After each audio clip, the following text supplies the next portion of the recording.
আসসালামু আলাইকুম, কি অবস্থা? ভালো আছেন সবাই? এখন হচ্ছে আসলে গ্রীষ্মের সিজন, মানে গরমের সিজন। কি পরিমাণ যে রোদ, কি পরিমাণ যে রোদের তাপ, পিছনের দৃশ্যগুলো দেখলে তো বুঝতে পারতেছেন, তাই না?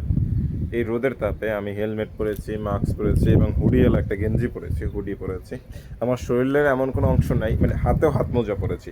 এটা শীত না, এটা হচ্ছে গরমকাল। গরমের সিজনও আমি এভাবে পরে আছি, কারণ সূর্যিমামার এই প্রখর রোদ থেকে বাঁচার জন্য। বুঝতে পেরেছেন কি পরিমাণ রোদ? এই রোদে আসলে এখন কাজ করতে বের হতে হচ্ছে।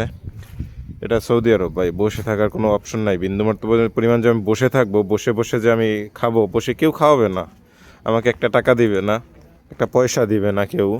আমি খেয়ে আছি না খেয়েছি এটা কেউ জিজ্ঞাসাও করবে না, কারণ আমারটা আমাকেই চলতে হবে, আমাকেই বুঝতে হবে। কি পরিমাণ গরম! এই যে একটা পানির বোতল দেখছেন, 2 লিটার পানির বোতল, এটা এই 2 লিটার পানির বোতল আসলে সর্বোচ্চ গেলে 3 ঘন্টা, 3 ঘন্টা পরে পানির বোতল খেয়ে ফেলবো আমি, 2 লিটার পুরোটাই। মানে রোদের যে তাপ, আসলে রোদের তাপের থেকে সর্বোপরি কথা হচ্ছে আপনার যে গরম বাতাসটা বসে, এই গরম বাতাসটা আসলে শরীরের জন্য ভীষণ ক্ষতিকর। যখন আসলে বাইকটা চালাই, বাতাসটা আসলে সরাসরি বুকে আসে লাগে, যার ফলে মানে বুক শুকিয়ে যায়। ঠিক আছে, এখন আসলে কাজের দিকে বের হচ্ছি।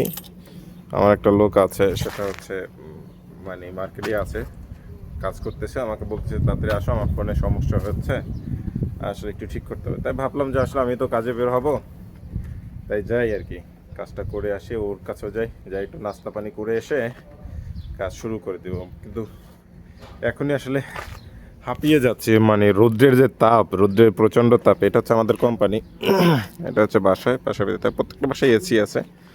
কিন্তু আসলে বাসার ভিতরে ঠান্ডা, কিন্তু বাসার ভিতর বাহিরে প্রচণ্ড গরম ভাই, প্রচণ্ড রকমের গরম। মানে এখন কি করার, কিছু করার নাই ভাই। এখন 40 degree Celsius, 45 degree Celsius, 30 degree Celsius তাপমাত্রার ভিতরে কাজ করতে হচ্ছে ভাই। মরুর দেশ, বসে খেতে পারবো না ভাই। ঠিক আছে, আল্লাহ হাফেজ। কাজে বের হচ্ছে, দোয়া করবেন সবাই। আসলে আল্লাহ যেন আবার সুস্থ আবার এই বাসা পর্যন্ত ফিরিয়ে নিয়ে আসে আমাকে, সেই দোয়া করবেন আমাকে, আমার জন্য। আল্লাহ হাফেজ, আসসালামু আলাইকুম।